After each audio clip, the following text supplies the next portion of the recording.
My name is David. I'm 44 years old, though the mirror keeps trying to convince me I'm older. I live in a small town in Indiana, a place where rust collects faster than dreams.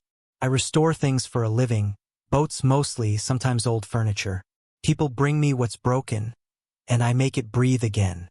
Somewhere along the way, I started believing I could do the same with people. That's how I met Catherine. She came into my life like someone asking for repair. Tired eyes, a house half collapsing under the weight of neglect, 2 children orbiting her like restless satellites, Lucas and Emma. I told myself I could rebuild what her first husband had abandoned. Naive maybe, but I believed in work, not miracles. I replaced the rotten boards on the porch, repainted the walls, built shelves, beds, a dining table big enough for 4. I thought if I gave them a home strong enough, love would learn to live inside it. But Stephen, their biological father, kept showing up from Chicago with his expensive car and louder promises. He brought noise, laughter, gifts that glittered for a weekend before breaking. He made absence look like adventure and made my steadiness look dull. Catherine never said it, but the comparison was constant. He was the spark. I was the structure. The children learned quickly which one was easier to love. The first cracks were small. An ignored thank you, a door left unclosed, a name left unspoken when I walked into the room. Then came the laughter. Inside jokes I wasn't part of. Stories about Dad told right in front of me, as if I were a stranger waiting for his bill at their table. But the real break came one evening. Lucas, 17 and restless, filled the house with friends. Music too loud, beer bottles clinking like insults. When I told him to turn it down, he looked at me. Not with fear, not even defiance, but with the cold amusement of someone watching a fool. "You don't get to tell me what to do," he said. "You're not my dad." The room erupted with laughter. Even Emma hid a smile behind her hand. Catherine stood in the doorway, silent, her face caught between shame and convenience. I stood there in the noise, surrounded by strangers in my own home, realizing that the house I'd rebuilt was nothing more than a stage, and I was the hired carpenter who had overstayed his scene. That night, when the laughter faded and the lights went out, I sat alone on the porch I'd built with my own hands. The wood creaked beneath me like it understood. I wasn't angry yet, just hollow, the kind of hollow that comes before a decision. Morning came in the color of old steel. Flat, cold, unarguable. I brewed coffee and didn't drink it. I walked the hall I had built, past the rooms I had measured, past the photos where I stood a little off-center, like a man who wandered into someone else's memory and never found the door out. I opened Lucas's closet first. Jerseys, sneakers, a shoebox full of ticket stubs he never thanked me for. I folded everything. Not tender, not cruel, just exact. Emma's room next. The soft things, the little notes on her mirror, a pressed flower between 2 napkins from a diner Stephen liked to take them to when his promised money felt heavy in his pocket. I packed it all. I didn't leave a message. Messages invite arguments. Boxes don't. Catherine woke to the sound of tape tearing. "What are you doing?" she asked, but her voice already knew. "I'm returning what's on loan," I said. "To the lender." Her mouth opened, then closed. That quiet shape a person makes when they want to scream but know it would arrive too late to do anything but embarrass the air. She reached for my sleeve. I stepped back. Not a fight. Not a plea. A boundary. By 10, the truck was loaded. The children were out, school, friends, anywhere but home. Good. I didn't want witnesses. This was a private surgery, done without anesthesia because we'd run out long ago. Chicago was 2.5 hours of gray highway and bad billboards. I drove the speed limit. I refused to rush my own clarity. Stephen's neighborhood was the same as always. A bright car parked like a lie, a building with new paint hiding old rot, stairs that never saw a broom. The buzzer didn't work. It never did. I knocked. He opened fast, smiling before he recognized the shape of the day. "David, man, what?" "Deliveries," I said. He blinked. Not stupid, just practiced at pretending life is a surprise. I carried the boxes inside. The apartment smelled like beer and greasy food, like a weekend that forgot to end. The sink held a small civilization of plates. A TV talked to itself in the corner. I stacked Lucas on the left, Emma on the right. I put the shoebox of ticket stubs on top. I set down a bag of Emma's books last, as if weight could be distributed like justice. "Hold on," he said. Hands up, palms open. The universal sign of a man who wants to stop time once the bill is on the table. "What is this?" "It's the cost of your title," I said. "Father." He looked past me like the script might be hiding in the kitchen. "You can't just." "I can," I said. "And I did." He laughed, small and wrong. "Hey, come on. The kids need their rooms. They need stability. They need the man they worship," I said. "They need to learn the difference between weekends and work." He scratched his jaw. "I got things coming up. I can't just." "I know," I said. "I know exactly what you can't just." He tried again. "This is Catherine's job." "No," I said. "This is yours." We stood there a long moment, not as rivals, not as men, as definitions. He was a photograph. I was a receipt. We both knew which the world prefers to frame.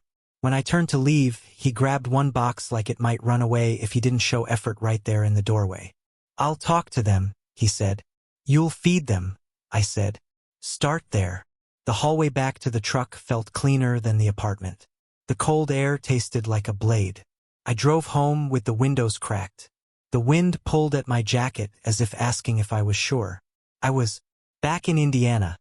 The sky had paled into late afternoon. Parked. I carried silence through the front door and set it down in the foyer where laughter used to trip.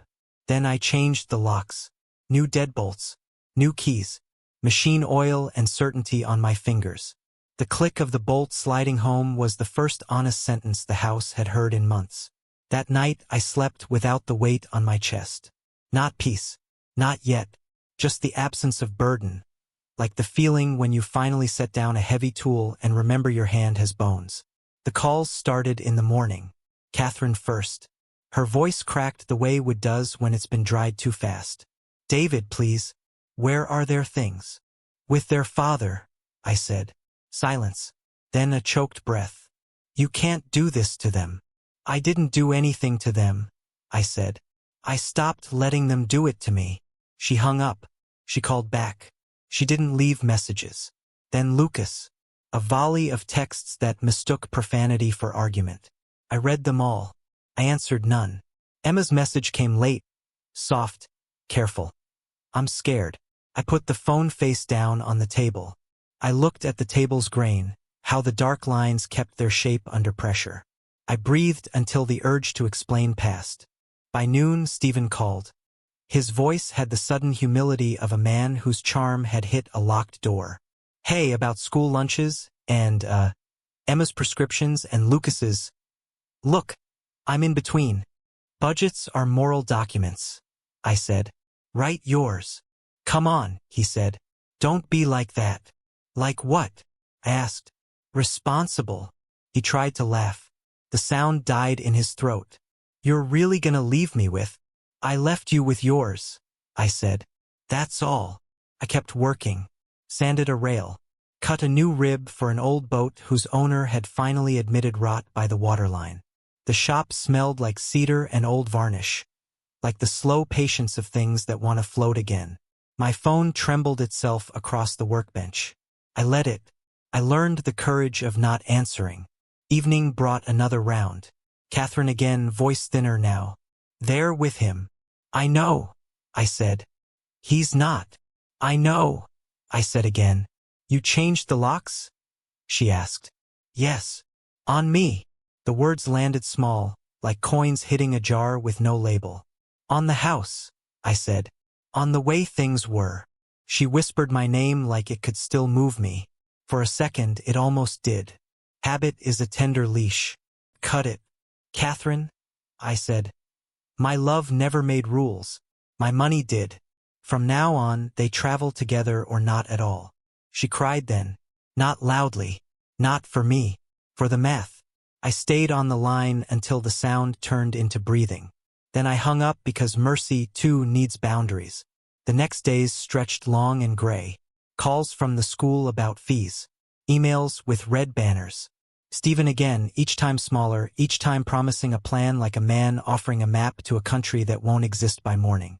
I repeated a single sentence until it fit me like a uniform. Talk to their father. Sometimes I meant him. Sometimes I meant the word. I ate alone. I slept alone. I woke without dread, which felt radical. In the evenings I walked the quiet rooms and found the places where my patience had cracked the paint. I touched the scars and decided not to repair them. A house needs reminders. On the 5th day, Lucas left a voicemail. He didn't know he was leaving one. He started angry, then forgot the performance when the recording kept listening. I heard street noise, the hollow of a stairwell. His breath hitching the way it used to when he had nightmares as a child I wasn't allowed to remember. Fine, he said to the dark. Fine. A pause. I get it. Longer pause. I don't get it. I deleted nothing. I saved everything. Evidence. Not for court. For conscience. Emma wrote again. No demands. Just weather. Just a picture of a sky over a parking lot. It was the color of a bruise fading. I didn't answer, but I put the picture in a folder on my phone called Truth. Stephen's last attempt came on a Sunday. Look, he said. I can bring them back. Just float us for a week or two. I'll pay you back. I swear. No, I said. The word felt clean in my mouth. Like water. You're punishing them, he said. No, I said. I'm removing the discount. He swore, soft and cowardly. Then he tried one more time to make me the villain in a story that had never fit. You enjoy this. Find the part that looks like joy, I said, and put it in your budget. On the 7th day they came. I heard the tires on gravel first. The low, uncertain rumble of someone approaching a truth they never thought they would meet. I opened the door before they knocked. Catherine on the porch, thinner somehow, holding a bag like a shield. Emma beside her, eyes red but steady. Lucas behind them, avoiding the light, hands in empty pockets. Stephen was not there. Of course he wasn't. They looked like weather that finally admitted it was winter. No one spoke at first. Wind moved the porch swing. Creaked like an old guilt. Catherine tried to smile. Fell apart. We're home, she said. And even she heard how false it sounded. I didn't step aside. Not yet. Are you? I asked. Lucas shifted, eyes on the new deadbolt. We get it, he muttered. Okay? We get it. Say it, I said. His jaw worked. He couldn't. Emma reached for my sleeve the way her mother had and stopped just short. Hand hovering like a prayer too scared to offend. We're sorry, she whispered. I'm sorry. Catherine lifted her chin, the way a nurse does before a difficult procedure. It won't be like before, she said. We'll do it your way. My way. The phrase landed with the weight of all the years it had been refused. I looked at the three of them, tired and hungry and afraid, and I believed them for exactly as long as belief is safe. Rules, I said. The word was a door. Behind it was the only kind of mercy left. What kind? Catherine asked. The kind that costs something, I said. Respect. Boundaries. Responsibility. No more ghosts at the table. No more last names used as we *p****s. No more worshipping absence. Lucas stared past me into the house as if he could find his old life standing in the hallway, waiting with its shoes on. And if we can't? He asked. Then you don't, I said. Silence. Real this time. No music under it. No promises. Just the edge of a cliff asking each of us what we planned to do about gravity. I stepped back. Not an invitation. An allowance. They crossed the threshold one by one, like survivors, like suspects. I closed the door behind them and felt the deadbolt slide home in a different way. Not just wood and metal. Expectation. We stood in the room I built and said nothing for a long while. Catherine looked at the table. Lucas looked at the floor. Emma looked at me. I pointed to the kitchen. There's stew, I said. If you're hungry. They were. Of course they were. They ate quietly, like people learning a new language where every word matters because you're only given a few. I sat with them and did not soften. Mercy without memory is a trick. When the bowls were empty, I gathered them and washed them myself. I stacked them in the rack and listened to the drip of water counting what comes next. I dried my hands. I turned to the family I had returned to its owner and received back as collateral. "This is the last time I carry the weight alone," I said. "From now on, everything costs what it costs." No one argued. Even their silence agreed. That night, the house slept like a creature that had finally been told the truth. I lay awake and watched the ceiling, not with dread, not with hope, with inventory. What's mine? What's theirs? What will never be again? I didn't open the doors and declare forgiveness. I opened a ledger. The first line was respect. The second was boundaries. The third was responsibility. I wrote them down on a yellow legal pad and placed it in the center of the table like a contract none of us could afford to ignore. No signatures, just eyes. "From now on," I said, "words cost. So do habits." Catherine nodded too quickly, the way people do when they're agreeing with a consequence instead of accepting it. Emma folded her hands as if prayer could turn rules into comfort. Lucas stared at the pad like it might reach for his throat. "I'll try," he muttered. "No," I said. "You'll do. Trying is what got us here." He swallowed and looked away. The house listened. I started with small things that used to be invisible. Shoes on the mat, not in the hall. Dishes washed after use, not waiting for the phantom of my patience to lift them. Phones off at dinner, chairs pushed in, doors closed softly. These were not laws so much as proofs, little equations that solved for respect. The first week was uneven. Old habits scratched at the door. Emma slipped once, left a cup in the sink, caught herself halfway up the stairs, returned, and washed it without comment. She dried it carefully and set it upside down, then glanced at me with a guilt that didn't ask for absolution, only witness. I nodded. She nodded back. The smallest treaty. Lucas fought the air more than he fought me. He hovered near compliance, then fell away from it, then drifted back as if muscle memory had learned to mimic humility. He took out the trash without eye contact. He mowed the lawn in a straight line, then stood looking at the neat path he had made like a boy standing at the edge of a river he wasn't sure he could cross. Catherine booked therapy the way people book dental work, reluctant, resigned, necessary. She came home after the first session with eyes that had seen a mirror she couldn't argue with. "I let things happen to you," she said. "By being quiet, I built a shape you had to live inside." "You built nothing," I said. "You allowed. There's a difference. But the result is the same." She took the sentence like a pill too large to swallow and forced it down anyway. I began to reclaim the garage. It had been a museum of their disrespect. Bikes left to rust, tools borrowed and lost, boxes of Stephen's weekend promises slowly collapsing under their own lies. I stacked, sorted, stripped. When the floor reappeared in gray squares, I pulled the tarp from an old boat that had belonged to Catherine's father. The wood beneath was tired and honest, the way old things are when they've survived both use and neglect. Lucas came to the doorway and hovered like a stray, deciding whether a porch light meant welcome or warning. "What is it?" he asked. 18 feet of memory," I said. "Your grandfather's. Hull's half gone.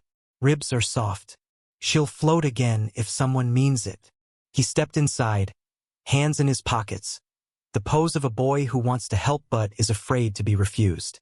"Can I?" He stopped, restarted. "Do you need an extra set of hands?" "Need." The word dragged its shadow across the floor. For years, my need had been the joke of the house. My need for order, for acknowledgement, for a voice that did not have to travel through Catherine's mouth to count. Hearing him offer hands instead of opinions felt like finding a clean board in a pile of rot. "You can hold the light," I said. "Don't talk. Watch." He stood by while I mapped the damage. I tapped along the keelson. He listened for the change in tone when sound found weakness. I traced the grain with a knife. He watched the curl of shavings, the way wood reveals its intent. I told him how rot sneaks in along the fasteners, where water learns to keep secrets. He didn't argue. He didn't flinch. He didn't pretend he already knew. When the light grew tired, I handed him the knife. Your turn. Don't press. Let the blade introduce itself. He tried. He cut too deep, then corrected, then found the patience a craft demands. The line he carved was crooked, honest, his. He looked at it the way men look at mistakes they intend to outgrow. We stayed in the garage until the evening cooled the rage out of the day. When we emerged, Emma had set the table without being asked. Catherine stood at the stove, stirring stew as if it were a ritual she'd forgotten how to respect. No one reached for a phone. No one mentioned Stephen. No one tried to turn the air into a courtroom. We ate, not happily, not sadly, intact.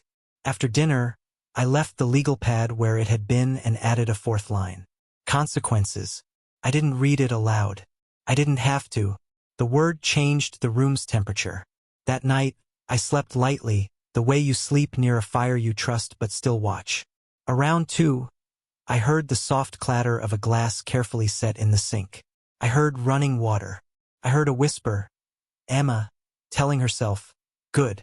In the morning, the glass was gone, dried and placed in the cupboard, as if order could be a kind of apology. Catherine started waking earlier than me, which I had once thought impossible. She'd sit at the end of the table with a notebook and write long lines of careful script. I didn't read them. I let the pen say what her mouth had refused to for years. Sometimes she tore out a page and handed it to me. Confessions that sounded like inventory.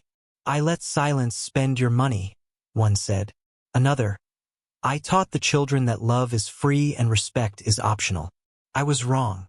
I folded them and kept them in the drawer where we used to hide spare keys. Sundays became work days, not for penance, for recalibration. I assigned chores without explaining why. The why had been the ruin of this house. Every rule negotiated until it broke. Lucas cleaned the gutters, hands black with old leaves and apology. Emma scrubbed the baseboards, discovering the line where dust tries to turn into neglect. Catherine cleared out the closet where Stephen's promises lived.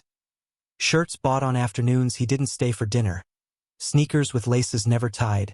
Thin jackets that looked good in mirrors and failed in weather. She filled 3 bags and set them by the door. Later, quietly, I took them to the thrift store and left them without a name. There were failures. The second week, Lucas came home late, forgot to text, brought with him that sour smell teenage boys wear when they've been in the wrong rooms with the wrong friends.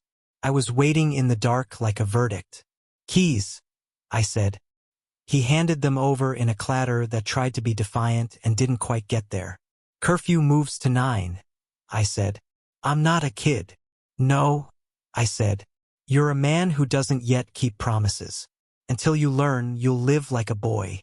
He looked like he wanted to throw a sentence at me with Stephen's name in it. He didn't. He nodded, slow, unwilling, real. He went to bed without slamming the door. Consequences. Understood. Emma stumbled once too. She caught herself calling Stephen Dad with that warm reverence absence earns. Then looked at me as if I might punish grief. I didn't. I just said, use his name. She did. The word tasted strange in her mouth. Truth often does. Therapy began to pull words from Catherine that belonged to years we had already spent. One night, after another appointment, she stood at the sink, sleeves rolled, wrists wet, and said, when I watched them love the man who left, I made a choice. To love the man who stayed less, because I resented needing him. She turned off the water. I punished you for being reliable. I dried a plate. I punished myself for thinking reliability could be loved. We looked at each other in the polite distance of the kitchen, the place where our worst selves had performed kindness while hiding knives. We didn't hug. We didn't weep. We stacked the plates in clean columns and agreed to keep doing it again tomorrow. By the 3rd week, the house had a new sound. Not laughter yet. Not comfort. Careful quiet. Chairs moving back softly. Footsteps that paused at doorways to listen. Silverware set down without clatter. The silence wasn't cold anymore. It was attentive, like the moment a student realizes the lesson is not about the teacher. In the garage, the boat began to confess less. The rot receded under our hands. Lucas measured twice, cut once, then learned that sometimes you measure 3 times because humility is cheaper than wood. He bled once. A thin slice across his knuckle where the chisel reminded him that craft is a bargain made with respect. He didn't dramatize it. He wrapped it in a rag and kept holding the rib while I clamped. He started arriving early before I asked. He started leaving late after I said we were done. He began using words that mattered. Level, square, true. I watched those words grip him and pull him toward a shape he didn't yet recognize. One evening the light failed faster than we expected. I reached for the switch. He stopped me. "Wait," he said softly. "I want to see what it looks like in the dark." We stood there while the boat turned into a shadow that still kept its lines. He exhaled. "It looks honest." "Yes," I said. "So do we, or we try to." Emma started leaving notes on the kitchen table. Not poems. Not please. Thank you for dinner. I folded the laundry. Check if I did it right. I'm sorry for earlier. She signed them with her name, not her role. I pinned them to the corkboard like small passports stamped by a country that doesn't accept tourists. Stephen texted twice and then stopped. Ghosts get tired when you take away their stage lighting. The children didn't ask about him for a week. Then 2. Then realized the silence wasn't a punishment. It was the price of not being haunted. On a rain-heavy Thursday, the school called about a feast Stephen had promised and forgotten. Catherine started to panic, then paused, then looked at me with eyes that asked for instruction, not rescue. "Do we have it?" she asked. "We do," I said. "But we don't spend it to teach a lesson we already learned." She nodded and made a call to the office, arranging installments, owning her side of the ledger. I listened to her voice steady itself while she paid the bill with the currency of adulthood. The house grew different. Not kinder, just truer. The light at dusk seemed to land on honest surfaces. Dust looked like work, not failure. The table we ate at began to earn its scratches. We stopped moving around each other like suspects and started moving like people who understood the distance between apology and repair. One night, Lucas stood at the doorway of my room and didn't knock. He held the legal pad. The 4 lines had acquired marks, small checks and dates, not to prove compliance but to track a shape. He had added a 5th line in his crooked hand. Gratitude. He didn't look at me when he set the pad down. "I want to earn my keys back," he said. "You can," I said. "A week clean. Call if late. Speak with respect. Show your work." He nodded. Then, quieter, "I know I said you weren't." He stopped, swallowed, recalibrated. "I was wrong about what a father is. I didn't touch him. I didn't absolve him. I picked up the pad, wrote a date next to the 5th line, and closed it." "Good," I said. "Now keep being wrong in the right direction." He almost smiled. Almost. That was enough. Later, alone, I walked the house and listened. The porch boards didn't complain under my weight. The walls kept their quiet. The children's doors were closed without accusation. Catherine's light was on, and behind it the sound of a pen moving. A steady scratch, not frantic, not apologetic. The boat in the garage held its shape in the dark and didn't ask for miracles. I know what repair is. It isn't reversal. It's consequence learning to hold. It's a new joint cut where the old one failed. It's a line drawn straight over wood that remembers being crooked. It's a rule you write once and honor every day after because you refuse to forget what forgetting costs. Under this roof, illusions have no work to do. Only rules. Only honesty. Only consequences that are measured and paid. And for the first time in years, I can say this without lying to myself. We are not fixed. We are under construction. Part 4, Reflection and Consequences. Morning used to come with dread, like light spilling into a room full of unpaid debts. Now it arrived quietly, a guest that didn't need permission to stay. I woke before the alarm most days, made coffee, listened to the house breathe. There was rhythm again, not harmony, not yet, but rhythm. Footsteps, dishes, voices low and careful. They were learning, or maybe I was. Lucas no longer slammed doors. He learned how to close things properly, conversations, arguments, drawers. He stopped speaking in defiance. He started speaking in evidence. He'd ask about the boat before touching a tool, and if I said no, he'd accept it. The other day, he pointed to the newly sealed hull and said, "It's strange. The part that was rotten looks stronger now." I told him, "That's how repaired things lie. They're never the same. They're honest about where they broke." He nodded, and for a brief second he looked older than I remembered. Or maybe he finally looked like himself. Emma spent most evenings in the kitchen, humming to herself while she cooked small things. Soups, biscuits, scrambled eggs that never quite stayed in the pan. She'd leave one portion on a plate and label it for tomorrow, thank you. I'd find it in the fridge the next morning, the handwriting slowly maturing into steadiness. The house smelled like food again, but also like humility, that warm scent people leave behind when they start to understand effort. Catherine changed in ways harder to measure. She spoke less, but what she said carried weight. She no longer defended the children with automatic love. She defended truth instead. Sometimes she'd stop mid-sentence, reconsider, and say, "That's not fair. Let me start again." Each restart was a small apology folded inside a promise. Still, there were fractures.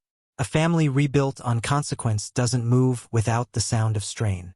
Some nights, I'd catch Lucas staring at his phone, waiting for Steven's name to light the screen. It rarely did. The silence from Chicago grew heavier with each week.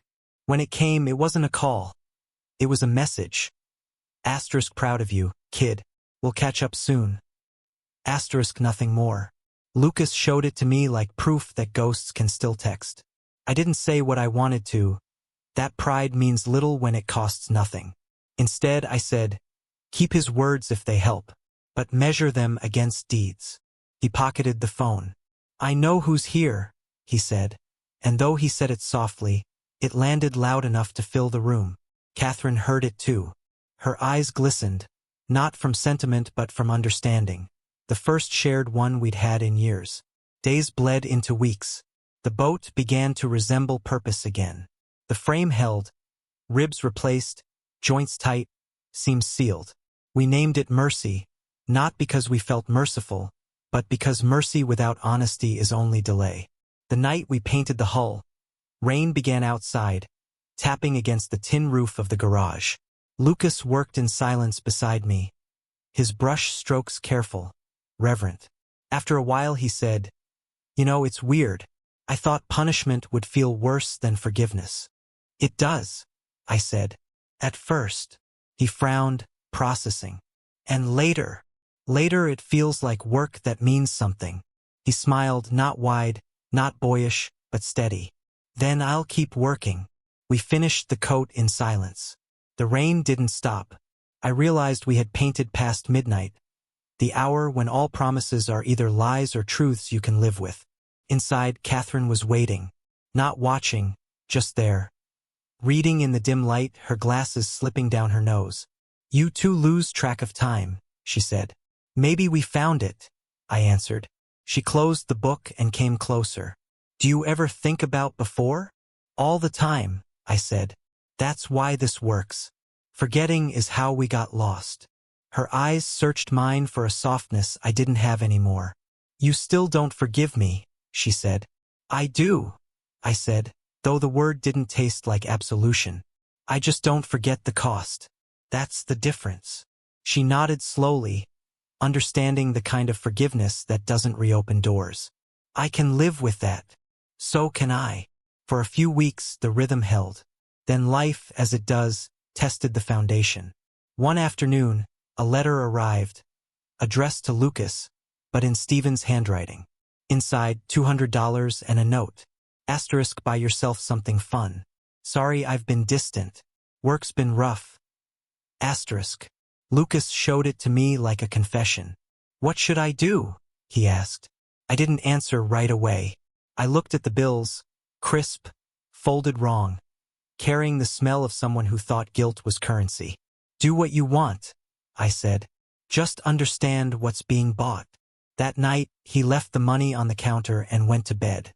The next morning, I found it still there, untouched, The envelope opened like a wound drying in the air. I didn't move it. Let the house see it. Let the walls remember that even gifts can rot. Emma found it later and asked, "Is it wrong to want things from someone who hurt you?" "No," I said. "It's wrong to forget why it hurts." She nodded, folded the envelope, and threw it away herself. The sound of paper hitting metal was soft, final. Summer came early that year. The air turned thick, forgiving nothing. We launched the boat in late June. A quiet day with no audience. The water accepted her like it always had, indifferent, patient. Mercy floated. Lucas hooped once, a sound that startled even him. I laughed. The kind of laugh that comes from surprise, not joy. Catherine stood on the shore, hand shielding her eyes. "She's beautiful," she said. "She's honest," I replied. When we brought her back to dock, Lucas wiped the hull dry without being told. "It feels like something's over," he said. "Maybe it is," I answered. "Or maybe this is just what surviving looks like when you stop pretending it's love." He didn't ask what I meant. Maybe he already knew. That night, we ate dinner with the windows open. The air was thick with the smell of rain and old wood. Emma talked about college, about maybe studying architecture, building things that last, she said. Catherine smiled faintly and whispered, "Like someone I know." I looked at her, at the children, at the quiet that had finally learned to stay. "Lasting isn't the same as living," I said, "but it's a start." Later, after they slept, I walked through the house.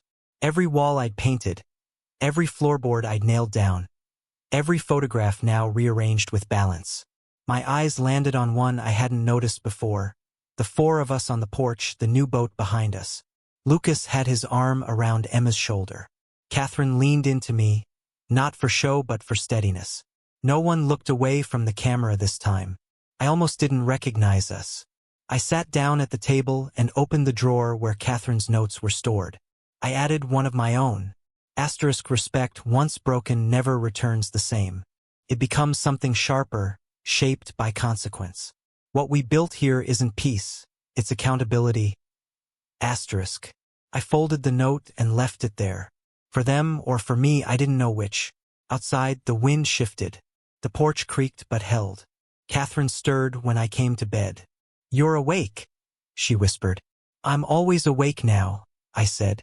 "Do you ever wish things had gone differently?" "No," I said after a long pause. "If they had, we'd still be lying to each other." She nodded against the pillow, half asleep. "Then maybe truth was worth the break." "Maybe," I said, "but truth always sends a bill." She drifted off. I stayed up, counting. Not money, moments. The cost of every word said too late. Before sleep took me, I asked the question that had haunted every version of myself. The man who built, the man who endured, the man who finally stopped. Was I wrong? The dark didn't answer. It never does. But the house didn't argue either. It only settled around me, strong, imperfect, alive. And that was enough.